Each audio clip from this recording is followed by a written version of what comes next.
Hi, friends. This is Wendy Harrop, and welcome to the Say Yes to Yourself podcast.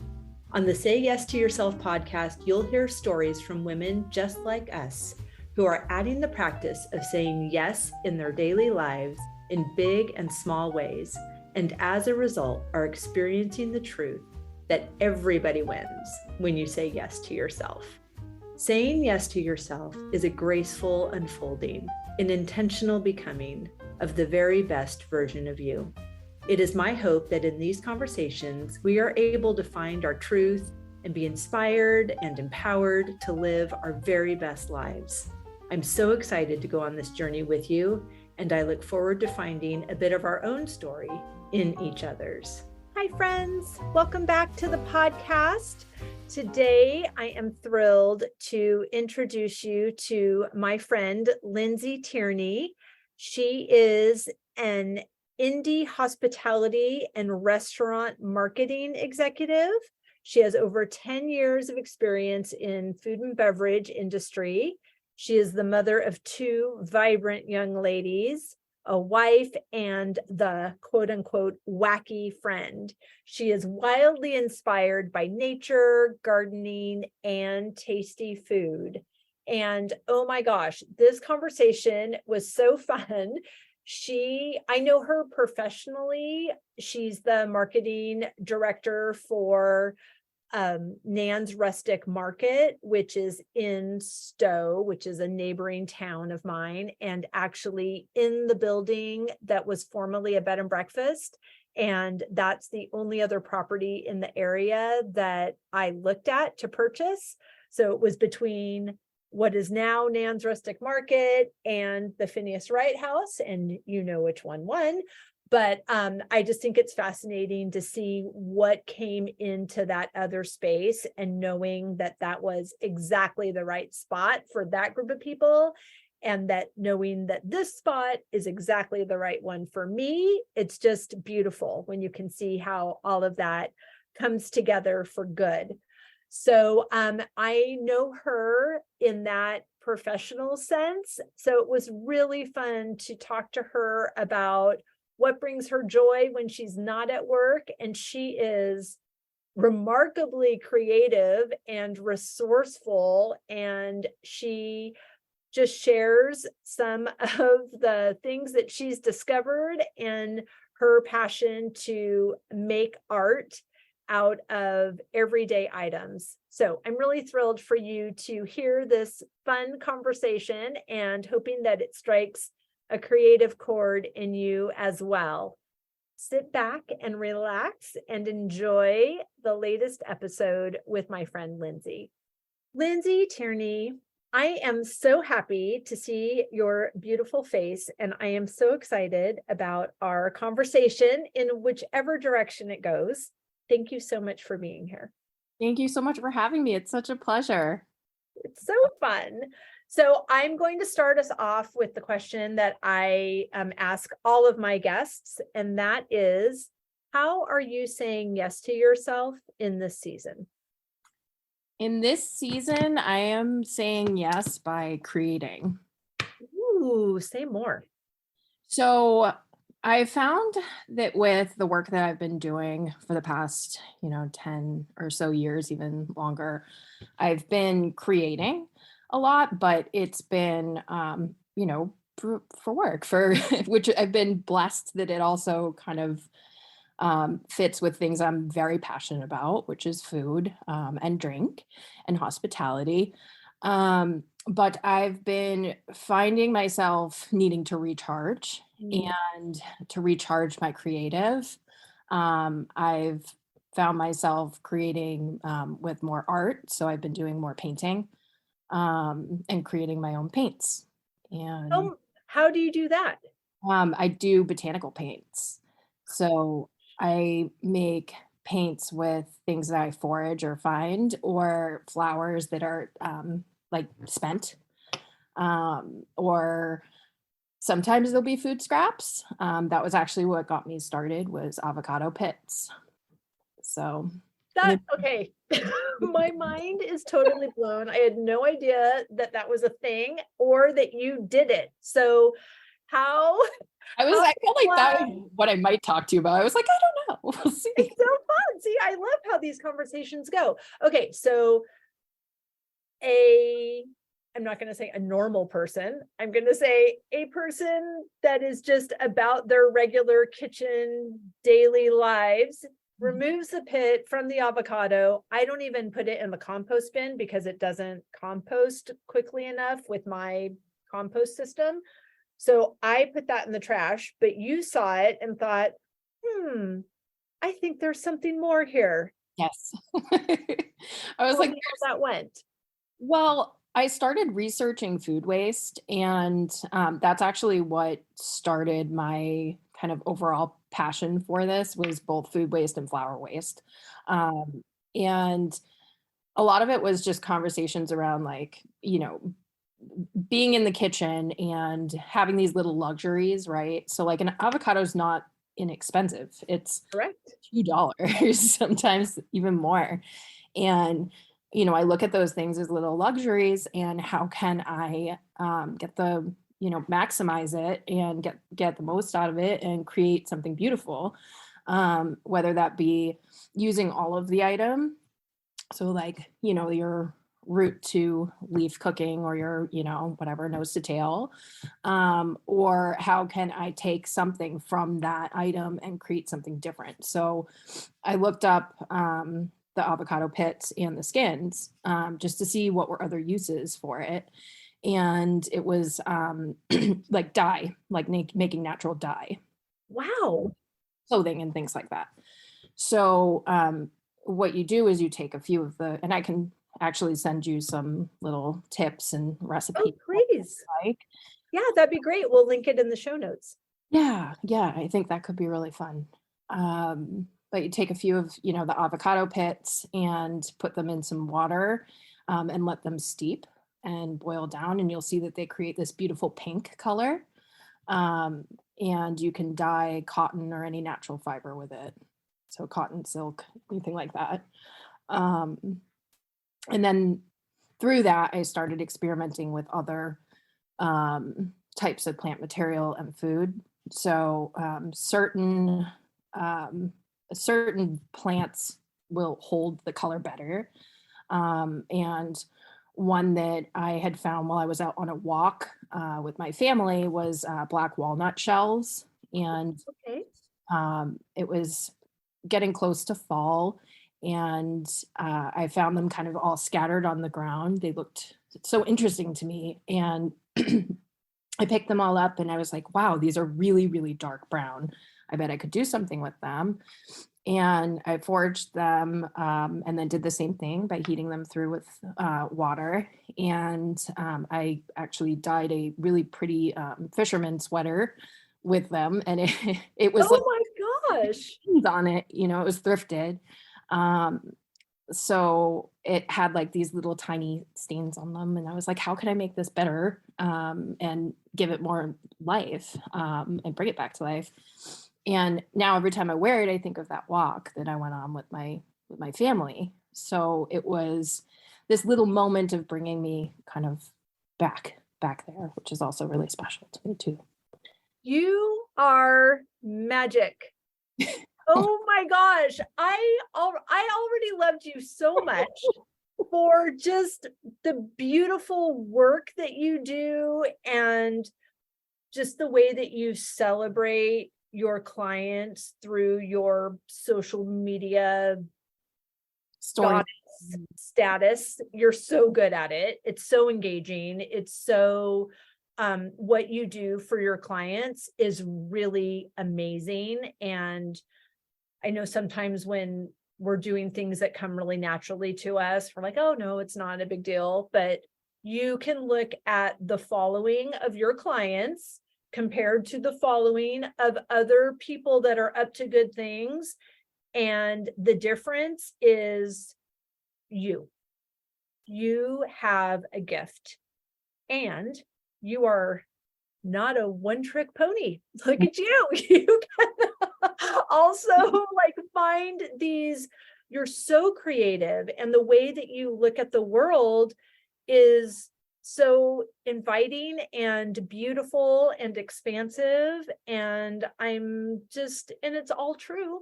And I love this. And we must absolutely do a workshop in the barn where you teach us how to do this. Yes. Yeah, I would love to. Oh my gosh. So you dyed a sweater, and what else can you do with this? I mean, it's unbelievable what you can do because you think about it and nature's right there. I mean, you've got anything that's a natural material you can use. You do have to use a process that's called mortanting, which means that you have to soak it ahead of time, the fabric, to get it ready to take on the dye, so it will like hold better. But it's really easy. You can use soy milk. That's Okay, back up. So I know, right? Okay, so you went to the thrift store, you found a fabulous sweater, and it yes. had stains on it. You went for a walk. How did the walnut shells meet the sweater? What was that process? So that process was taking the walnut shells, putting them into a thrifted pot, Of course. a bunch of water, and extracting the dye. So you heat it, you don't boil it, you just let it simmer and hang out. It's a very like low key and soothing process because you really can just leave it there for a few days, even if you Oh, forget about nice. it. It's kind of chill. Um, and then from there, I strained the walnut shells and put my treated. So I did treat the wool ahead of And time. how did you treat the wool? I soaked it in soy milk. As one does. One does, as you do. And What then the I did purpose of that? What are you trying to do? What are you trying to extract from the wool, or what are you trying to inject into the wool? you want the you want to interject protein to bind to it. So that's one of the ways that you can do it. There's plenty of other ways that folks will pre-treat fabrics, but that's the one that I use because it's just easy. It's usually in my fridge. So That's amazing. Okay, so you've pre-treated the wool, you have your dye already, and then what? and then you place your sweater into the big pot of dye, and give it a little bit of a mix and let it hang out for a bit. I usually will let it hang out for like 45 minutes or so. And then you'll take it out. You have to kind of squeeze it dry and then let it dry. And then you have your beautiful dyed sweater. You can also darken it if you want. You can leave it in a little longer or give it another bath, but you'll have a beautiful brown sweater. Right, it's awesome. My brother actually had come over while I was while I was doing it, and While you were cooking your clothes. he thought it was like a character, like Danny DeVito's character out of Always Sunny in Philadelphia. He boils his jeans. It was just like, what are you doing? It's like, I'm making this sweater beautiful. Just watch me, pal. Watch it. It's like my favorite sweater now. It's my favorite sweater now. My word. Okay, so what else can you do with I'm going down the walnut shell rabbit hole now. I really started going down the rabbit hole. I made an avocado pit baby blanket for my daughter. I did bandanas. Then I started getting into silk, and I did some silk dyeing, and that was with there are these little red bugs that grow on cactus. Oh, you're kidding. Okay. They create this beautiful red purple. So I made some silk bandanas with that. And then from there I was like, I can do a lot with this. I can make ink. Oh my gosh. I could make paint, so then it was the rabbit hole. So once I started understanding that the pigments in plants and the pigments in some of the food and the products that we see every day can create a medium and create something that I can actually, either paint with or write with or, bring to my clothes or whatever and create with. I just saw things differently in the world, like when my daffodils dried up, I was like, oh wow, that'll make a really pretty green paint. Oh my gosh. Or red roses, there's all kinds of things, after you have a bunch of red roses on Valentine's Day or something and they start withering, I would always feel a little, wasteful, because it's like it's such a luxury. It's so nice, but how can I extend it a little bit? That's amazing. So do you do the same thing so the flowers are starting to fade, you take the petals, do you take the whole flower, stem and all? What do you do for the roses? So I've been testing things lately because I just don't know what I don't know. Right. And it's not something that has a whole lot of literature. There's definitely folks who specialize in it. But for me, I will usually take, like with the roses, I'll take the whole full head. So it just kind of depends on what the plant is. Do you add anything or you just let it be what it is? You can let it be what it is, or you can do what's like called color shifting, which is either having it be more of an acid or a base. Mhm. I have added iron before, so letting like a couple nails just kind of rust in a little cup of water. Okay. And you just put that in, and it'll shift the color, so it'll actually make it darker. Um, I mean, that's the thing is taking some of those moments in nature and figuring out ways to like why does it happen? What's the reaction that makes it happen? And then how do you apply it and apply it to a project to get your, desired result? It's amazing. I'm fascinated about the ink and paint also. So you have the color. How do you turn it into that different product? So with the paint, you need to do something that's called like turning it into a lake pigment. And that you use washing soda in order to like just Arm& and Hammer can get it on Amazon. And it will react with the alum that you also will put in it. Again, something that you can just get at like the grocery store or off Amazon. And it's not very costly. It's not like a huge investment either. Sure. Start getting involved in it. And you combine the two, and it has a chemical reaction that then settles the pigment like a sediment would. So you'll be left with like a clear liquid on the top that will be like water, and then at the bottom it almost looks like it's a sand. Oh, wow. It pulls the color all down, and it's a really beautiful process. From there, I put it on a coffee filter Oh, sure. and just let it dry. So it'll dry up and crackle, and it looks like it's from outer space. It doesn't look very beautiful at that point, but it's interesting. Then you take it and grind it in a mortar and pestle until it's really fine. And then at that point, you have the powder, which is your pigment. And you can then use whatever binder you want to use. So if you want to do oil paint, you would do linseed oil and you'd just mix it together on a like a glass surface. Sure. That's amazing. Oh my gosh. Okay. We're doing a whole series of workshops. This is going to be so fantastic. I can't wait. That's amazing. Oh my gosh. Okay. What other magic do you have up your sleeve? Where did your creative journey start? That started when I was young, when I was a kid. Um, I really liked to write and I loved poetry. And when I was young, my family owned a business, and I was always trying to come up with creative ways to boost like the business and the sales and um, to like help my dad. And I remember seeing my mom painting the signs for the store that would go in the window, whatever was on sale. So she used to make these pennants and she would just get her ruler out and she had the most beautiful handwriting and I just loved watching her paint. And it was just kind of a combination of those things as I was, growing up. How am I going to continue this journey?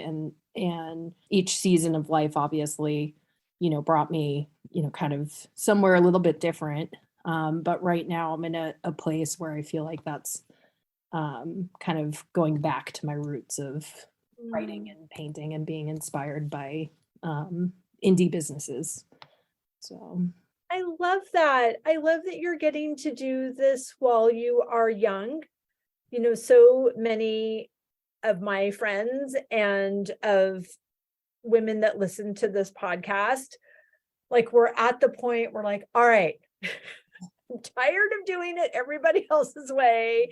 And I'm ready to make a change that's about me. And I love the way that you've incorporated these things that are so important to you from your childhood, but you have turned them into, well, you haven't even turned them, you've allowed them to incorporate into your professional career. So you don't have a creative side hustle. Your job is also using your creativity, using your gifts, and it's in a genre that is also delightful for you. You love food, you love entertaining, you love hospitality. So being a part of like, and I know your work with Nan's Rustic Market, but do you have other clients? Are they your sole employer? What do you do? So they're my sole employer right now. I'm also in the process of starting a business for myself as well on the Good. side hustle. You're good at it. And there's a couple projects that I'm sure I'll be able to kind of chat with you about more when the time comes. Yes. But yeah, allowing space for creativity, and creativity in the workplace was really important for me. And I mean, it took me being in ultimately like, I felt like one of like the least creative jobs in the world. I was a banker for, 6 or 7 years. And it took that for me to say, I was thinking creatively in my job and in my space still. But how can I do a little bit more? It took a lot of grit. Right? Grit, because the position that I have now, as far as like being a marketing director for a restaurant group, it really like didn't exist so much, and definitely didn't exist in the Middlesex County in this area at all. So it was something that it really like kind of carved out my path there. I love creating the life you desire. Yeah. That's what I'm up to also. So I recognize and celebrate that in you. It's not simple, but it's 100% worth it. Yes, I agree. I love it. Well, I have loved this conversation. Thank you so much for sharing your magic wisdom. I'm so excited to play with you in the barn now and make beautiful things. It's going to be amazing. It'll be fun. Yes. And I'll send you some links. Yes, perfect. Thank you so much, my friend. Tell everyone where they can follow you and watch your beautiful creations and see what you're up to. All right. So Instagram is typically the best place to find me. I'm at Lindsey Tierney. And then my newest project will be at Emerald Cottage. Very fun. Thank you so much. Thank you. I hope you enjoyed that conversation as much as I did. As always, any links or notes mentioned can be found at phineaswrighthouse.com in the podcast section of our site or in the show notes below. And if you haven't connected with me personally, come find me on Instagram at Phineas Wrighthouse and let me know you listened to this episode. I'd love to get to know you. Thank you for sharing this time with me. I know your days are full, and I'm really grateful that you chose to spend some of your precious time right here. Be sure to subscribe to the podcast so you don't miss any of these delightful conversations. I'll see you next week.